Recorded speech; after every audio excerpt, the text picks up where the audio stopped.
what's the kingdom? Yuan? Liu. Is it? Liu? Liu. Liu? Yeah. Yu. You? Was it? Okay, you know what? Sure. None of us know. Ah. Fantastic. Yeah, edit the one out. We're not going to edit anything. Don't worry.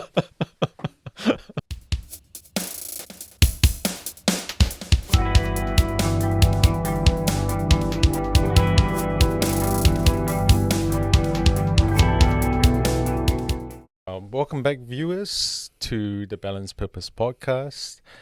We have one of our members who prefers to be anonymous. It's all good. And my name is Fabian, and I'll be a part of Keep and Sage. Today, a relevant topic. We want to talk about leadership, right? And people management and stuff. It's something that you requested. Yes, I did request it. I would like to speak about sort of people management or that aspect of leadership, just because leadership, a lot of the times when people think of leadership, they think of the transformational, the up in front, leading the way kind of thing, the trailblazing.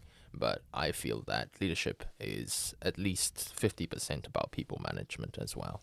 So I'd like to learn from you, Fabian, and from the other party in the room, about your perspectives as well, on what people management is, and also share my experiences of it in leadership as a moderator on certain communities, and as just someone who does a lot of, ironically, trailblazing himself. Okay. Thank you for being interested in my opinion anyway. Yeah, you're That's very awesome. interesting, Fabian. Yeah, okay. Well, that's interesting is good. Better than boring, eh? Definitely better than boring.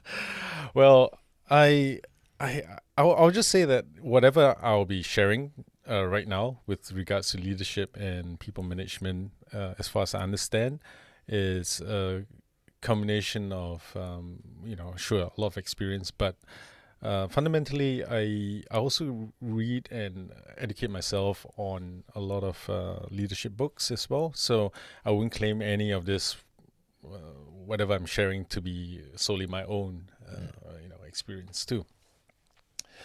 One of the things that has guided me, one of the persons that has guided me a lot in this area of awareness of leadership is Stephen Covey.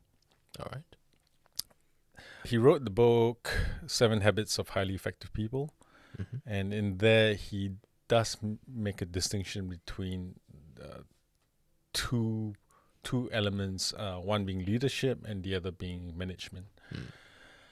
And then a lot of people also expounded on that work and developed it a lot further, and it's influenced a lot of modern authors today, like Simon Sinek and even Brené Brown and all this. So Stephen Covey was like quite a forefather in that, and I really respect that. The differences, if I were to summarize it, between leadership and people management is that leaders will set everyone on the path towards a certain vision. But managers would tend to uphold certain procedures or rituals or rules that result as a part of trying to get that goal done. That's how I understand it, off the cuff right now. Leaders inspire people. Yes. They inspire people to, this is where we are at now and this is where we can go. Right. And this is going to be awesome. Okay. So there's a real motivational aspect to leadership. Managing is like, here are the rules, here are the boundaries, just work within that. I see. I would disagree. Well, not say disagree, but I would say that I would probably use a different terminology for what the concepts you described. I would consider what you call a leader to be a visionary, and I would consider what you call a manager to be a leader. Okay. We can discuss about semantics all the time and different ways of describing different concepts. More about, or perhaps I would say that leaders or managers include leaders. By your definitions, managers are also leaders. Yeah. In terms of, you're still getting them to a certain goal, but managers, perhaps. Okay. How do I rephrase this? Leadership is an umbrella term. and managers are one portion of leadership. Sure. Yeah, you need managers in organizations because they hold people accountable to whatever the standards are, and you need standards. The thing is, management in itself is not a means to an end. There still needs to be the visionary, as you described. I disagree. I agree. I mean, okay, that's awesome. Well, the thing is, too often in today's model of society, there are really a lot of managers out there, including people who are supposed to be in leadership positions, but tend to manage organization, and therefore, as a result of that, the balance goes towards bureaucracy in organizations. So everything's all policy, and are we breaching the policy or not breaching the policy? Then going, okay, where's the why? Simon Sinek talks about the why. I agree. And the leader will always remind people of the why. Yes, agreed. Yeah. I do, however, sense a slight sort of not say distrust, but dislike of management in what you just said. Just because I think also there are good managers and there are bad managers. Oh yeah. And so people management is a skill that I think a leader should develop. Yeah. In general. Yeah. Otherwise, you're essentially a solo person walking alone towards a vision, and that, as powerful as one person can be, there are limitations to that as well. Yeah. By that, I don't want to make a complete separation between leaders and managers. We just need to acknowledge that there's another model of leadership that does exist, and they cannot completely not be separate. They have to coexist. Yes. There needs to be a time when leaders need to manage people. It's necessary to uphold boundaries, especially. But then to switch back into like, hey, okay. And now here's another thing that is my addition to this discussion. I feel that managers are very much rational, and it's not a bad thing. It's a rational. Has a rational approach to dealing with people. Okay, because there are routines, there's disciplines, there are boundaries, there's schedules to put up. Now, and it's a very thinking-based thing, so rational thinking-based kind of paradigm. Now, leaders would tend to invoke more inspiration to the vision. So that usually comes across through expressing, talking with feeling, emotion and feeling. So when we talk about the inspirational leaders of the past, even though they may not be in politics, for example, like say John Lennon leading a movement, he expressed a lot of his emotions in his writing of his lyrics. Evita of Argentina was very much that sort of emotional person, and even some of the dictators out there who were really, really good at what they did knew how to invoke the emotion from their peeps, and that's how they can inspire huge masses of people in movements. But certainly without the people management part, everything will fall apart too.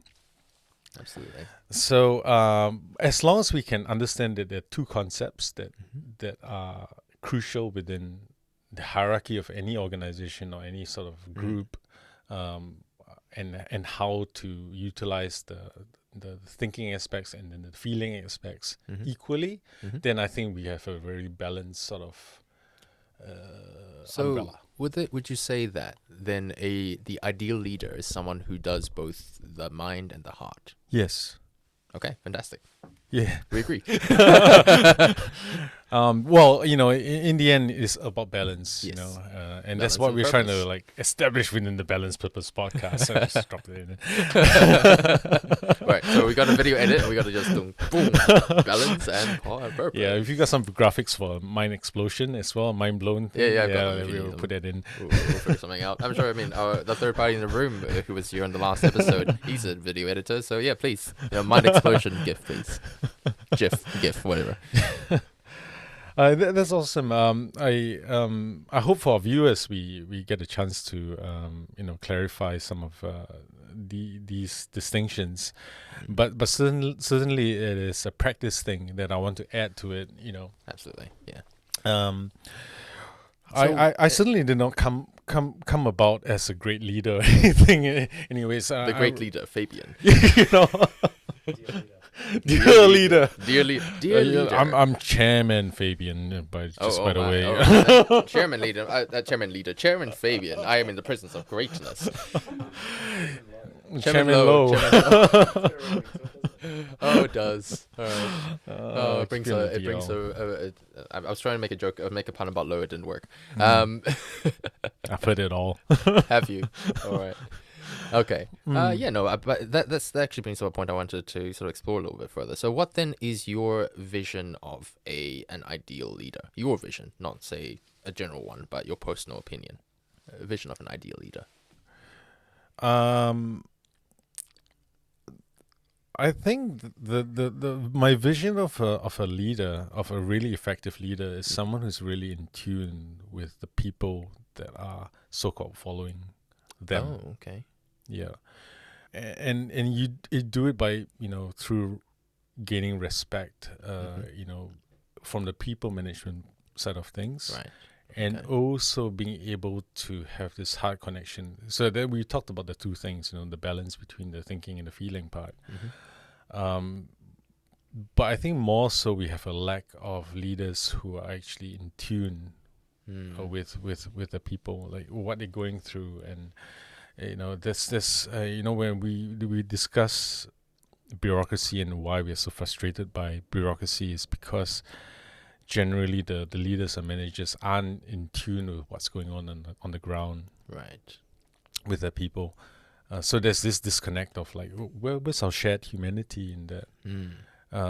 Leaders need to be more real about who they are, and even Brené Brown talks about in depth about being vulnerable as a leader. Absolutely. And to go, I'm human too, and that is that admission in itself is really a connective device with the audience to say, hey, I'm just like you. I'm not superior anyway, and we're here in this together. Yes. You're not achieving my goals. We are achieving goals. ours. Yes, it's us. It's us. Now, the thing about leadership that I also want to touch on is, I think, a more Oriental Chinese version of leadership that I'm starting to become a bit more aware about, and one of the best illustrations of what demonstrations of that historically, I would see in terms through the eyes of the Romance of the Three Kingdoms. Okay. Particularly the story Around Liu Bei, Zhang Fei, and Guan Yu. So the three brothers, right? The three brothers, and how they managed to create a kingdom that was still very, very much talked about these days. Yes.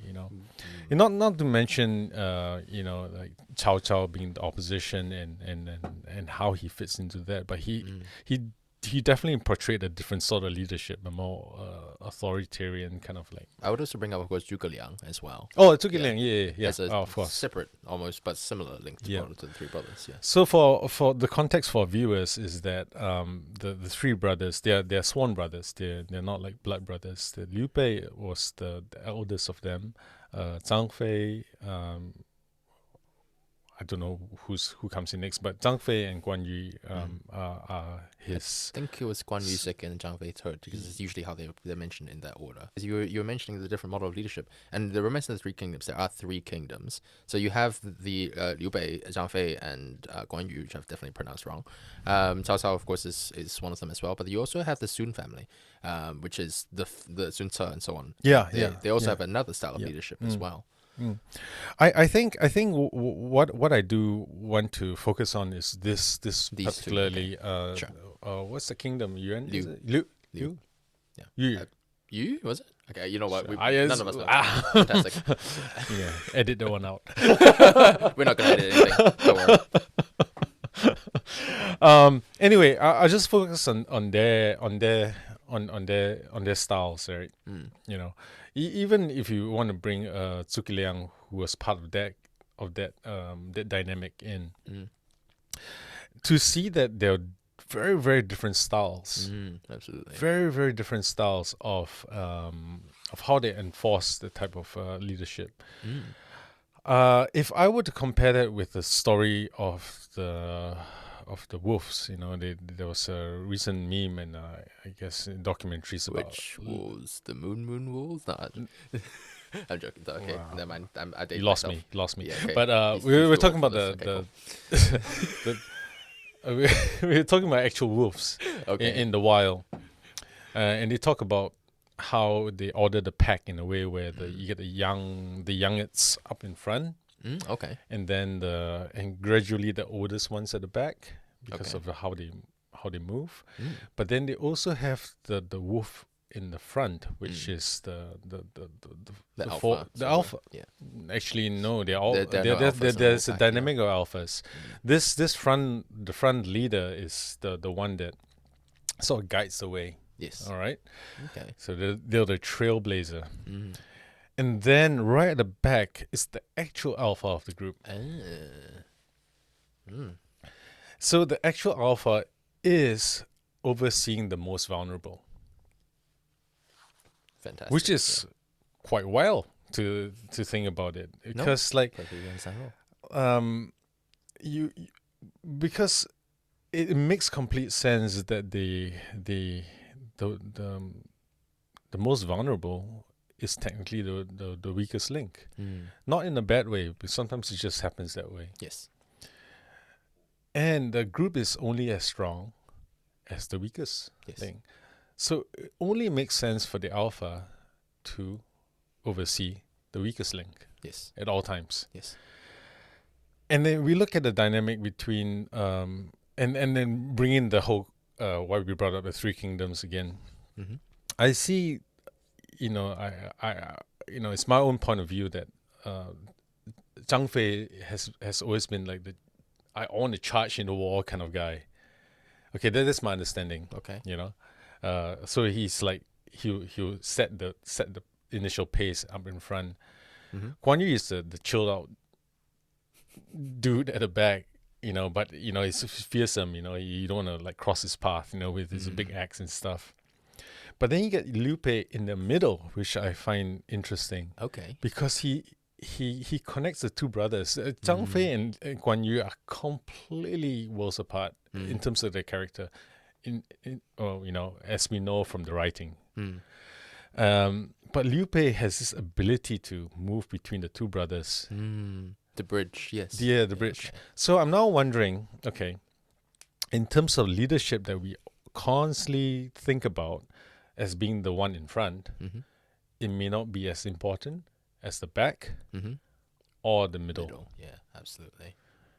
I think really, well, I agree with that. I think that leaders, there are many different types of leaders, and every type of leader is equally as important as the other. Of course, you can kind of make up for the role if you don't have one particular type, but it's better to have one that specializes in it, perhaps. Yeah, and obviously everyone's got different strengths and weaknesses for sure. So it's not to say which leader is more important, and they all have different roles for sure. Yes. So I guess it's important for us in terms of the practical value of this discussion is to go, okay, what is my personality and what suits me best. Yes. And then you fit yourself into those roles. But now it's just trying to create the awareness that there are different types of leaders out Absolutely. there. I'll tell you what works for me. Mm-hmm. The leadership model that I really, really vibe with much more is known as the servant leadership model. Okay.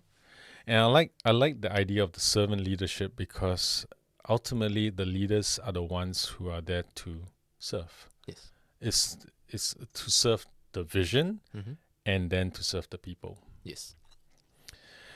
And it's a much more selfless way of viewing where they are at, because I think a lot of leaders are given a bad reputation of being power trips. Yeah, power trip. Yeah, just being egotistical, getting big fat paycheck and all that stuff, and it's entirely selfish, basically. I agree. In fact, so I'm actually doing a leadership event in the upcoming month with KSM, which is we are an airsoft club. An airsoft club, not an airsoft crub. I don't even know what that is.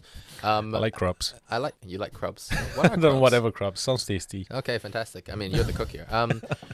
But no, so I'm doing an event with them, which is specifically a leadership event. It's actually about the specific thing you're talking about just now, where the current model of leadership is that people think about and that is actually selected for in the NZ Army is personal charisma.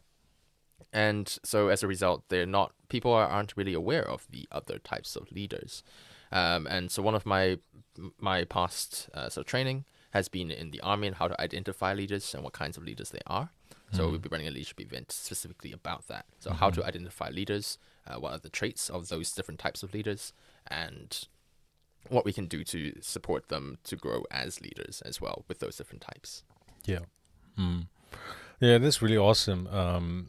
It gives me a lot of satisfaction to know that this work is expanding, Spreading. because ultimately, I feel that as men, if you go, bring it back to men's work, I'm starting to understand that men have they find meaningfulness and purpose in serving, in giving. Providing. Yeah. So ultimately, like the highest calling is if you can serve and give the most. Yes. So rather than to see like leadership as just a responsibility or like a burden to have. I mean, it can be seen as a burden because it's especially a lot for of people who aren't ready for it. Exactly. Yes. But ultimately, it's the most satisfying thing to do, especially if done from the right. And power trips. No, I'm joking. So the power trips is just power is defined as the ability to influence. Yes, agreed. Yeah. There are some perks to do with that, whether it's monetary perks or social capital perks. Yeah, there's some benefits to that. But to not make it a focus, I think, is the point. Absolutely. And the focus should always be about the people, always to be about the greater cause out there. Not to bring it too far off topic, Fabian, and I apologize for this. I actually, at some point in the future, perhaps in a different episode, want to talk about the men who do feel powerless, right? So now that the movement has a name, right? The incel movement. And a lot of the people who do feel powerless and then they lash out and that kind of thing, the toxic side of masculinity. And I think that has a lot to do with not knowing or caring sometimes in some ways about the effective tools of management, leadership, and the influence thing as well. Well, you touched upon a very, very pertinent current thing in society, and I think what it does highlight is the lack of actual proper leadership or male role models, because role models are a type of leadership. I agree. Yes. If we don't have that, we have a real what's the opposite of surplus? Okay, lack. We have a lack. Yeah. We have a simple word. Say Sunday. Yeah. If we have a lack of good real role models, male role models, Absolutely. especially. Yes. We also have a lack of good leaders. I mean, and that of course seems to cut out the fact. I mean, women of course can also be really good leaders as well. Now that's why we you bring them in the context of male leadership, and only. Okay. feminine leadership. Yes. If you want to call it the patriarchy or the matriarchy, whatever. I mean, okay, these terms are loaded. Those things are very loaded, man. Very loaded at the moment. But this is a kind of a cut down on the idea of leadership. Yes. Right now, men are being the target. The patriarchy is given the meaning that it has right now, largely because men are not doing a really good job with leadership. I agree with that. Yes. Yeah, Absolutely. so it's affected men, it's affected women, and that's why the feminist movement are reacting, I believe, in the way that they are. Definition-wise, because I always, obviously, we talked about semantics earlier, but my personal belief with regards to conversations is that sometimes when arguments happen, it's because people are using the same word in two different ways. And so by clarifying what the definition is, we can then argue about the concepts behind it rather than the words itself. And one of the things about the word patriarchy to me is that the concept of it behind the word patriarchy is institutionalized system of male leadership. So it's a very rigid system. It's what it has been put in place currently, and that's what people are fighting against. Not so much men per se, although some people have definitely turned it that way, but more about the system itself. Yeah, the system, the system. Rightly or wrongly, that's a whole different argument. Like that is like three podcast topics, just talking about the patriarchy. For sure. But I guess what we're indicating is that there is a brokenness of leadership, proper leadership. I agree with that. That's why now there's a lot of pressure when someone says, "Oh, I'm a leader" or something. Then suddenly, are you responsible for everyone's all the fuck ups that's happening in society? Like, oh, you just put up your neck for that. Yeah. And it's symptomatic of a larger problem because we are not teaching people how to be leaders. Yes, agreed. Yeah. I mean, I think there has been So I obviously, I'm a very big fan of Lee Kuan Yew. He was Singapore's forefather. And he wrote in one of his memoirs that he felt the leaders of the previous generation, because he was around, he was alive at the same time as Winston Churchill was, I think, like they were sort of overlapping. And he felt that the leaders of the previous generation, he described it as an oak tree with big canopy, big roots. And then his concurrent generations leaders were smaller trees. And he was worrying about the next leaders of the next generations to come as well. Yeah. So we have a lot of interest in developing leaders.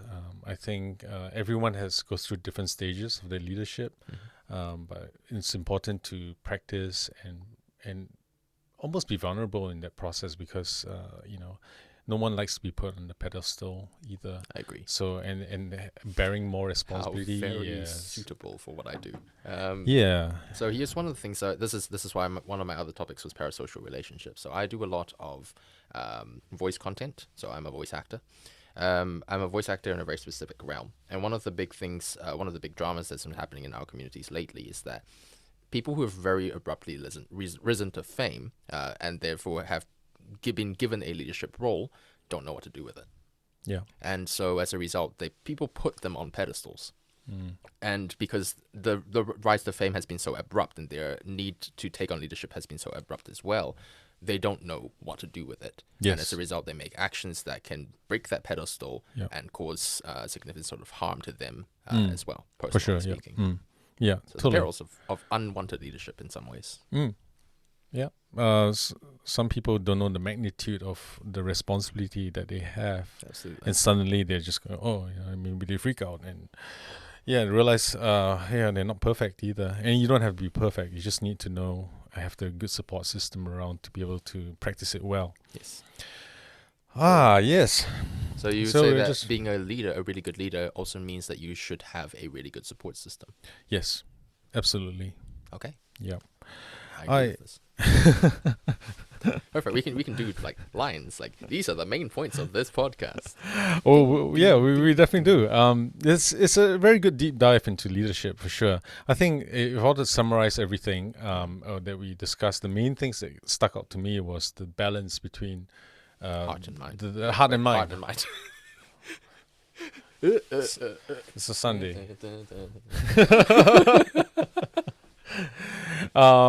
that balance and knowing that there are different types of leaders, different styles of leaders, and also to know that we need a greater support system for leaders. I mean, you can be a leader, but a leader also needs to follow another leader, someone who's, you got to walk among giants. So how do we find this network of people who can learn off from each other and transfer some of the wisdoms from the leadership standpoint? Absolutely. And the support as well. I've been very fortunate. I found a community quite recently that has sort of formed into that group. And that's actually what prompted me to ask about people management today, because it's not like I want to manage them per se, although, calling them is like herding cats occasionally.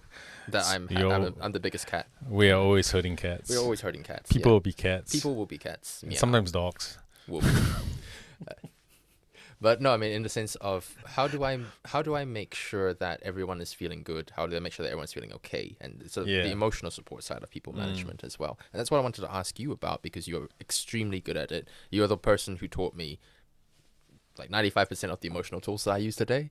So that's why I wanted to ask you. That's on the record, eh? That is on the record. That's great. Fabian, you are the best at teaching people emotional tools. Okay, thank you. I appreciate that. I understand my responsibility, but at the same time, I'm also human. I'm also learning. I'm not like the ultimate best of the best out there. I'm not gonna put you on a pedestal. Yeah. That's thank you. For thank you. Right. That's all I ask for. I'm a servant leader, so I lead from behind. Okay, I like to fair enough. Support the troops that way. To lead is to serve. Yes, exactly. Yeah. So to our viewers, how do you feel about leadership? Do you think you vibe some of the points on there? And I'd love to hear what you have to say on your comments. Please support this podcast, this little video podcast, Balanced Purpose Podcast, by liking, subscribing, and nowadays you got to hit this bell button, apparently. So really showing your age there, Fabian. All right. I know. I'm not. I do my best with the technical abilities and stuff like that. You do really well, man. Yeah. But thank you for watching this topic, and stay tuned for the next few episodes. It's going to be a really interesting dive as we go deeper into some of these topics that are really current to us right now. This is the Balanced Purpose Podcast. That's him, and that's me, Fabian. We're from Keeper and Sage. We're signing off. Thank you very much.